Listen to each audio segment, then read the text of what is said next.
ক্ষুধা, অভাব আর ভাঙা হৃদয়ের পাঠ আমাদের কি শেখায় জানেন?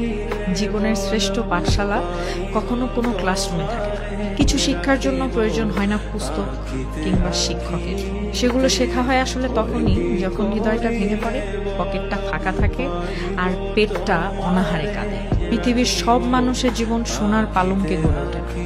যারা আত্মদর্শনের কঠিন পথে পা বাড়ায় তাদের পায়ে থাকে ক্ষুর ধার অভিজ্ঞতার ক্ষত। শূন্য পেটের হাহাকার, অনাহারী পকেটের দীর্ঘশ্বাস আর নিঃশব্দ হৃদয় ভাঙার কান্না, এই তিন নিঃশব্দ শিক্ষকই শেখায় জীবনের সবচেয়ে মূল্যবান পাঠ। ক্ষুধা কেবল দেহের নয়, আত্মার আহার। একটা ক্ষুধার্ত পেট কেবল খাবার চায় না, তা চায় পরিচয়, চায় স্বীকৃতি, চায় উপলব্ধির আলো। অভুক্ত অবস্থায় মানুষ অন্যের ক্ষুধা বুঝতে শেখে, তখন সে বুঝে ফেলে পেট ভর্তি থাকাই পূর্ণতা নয়।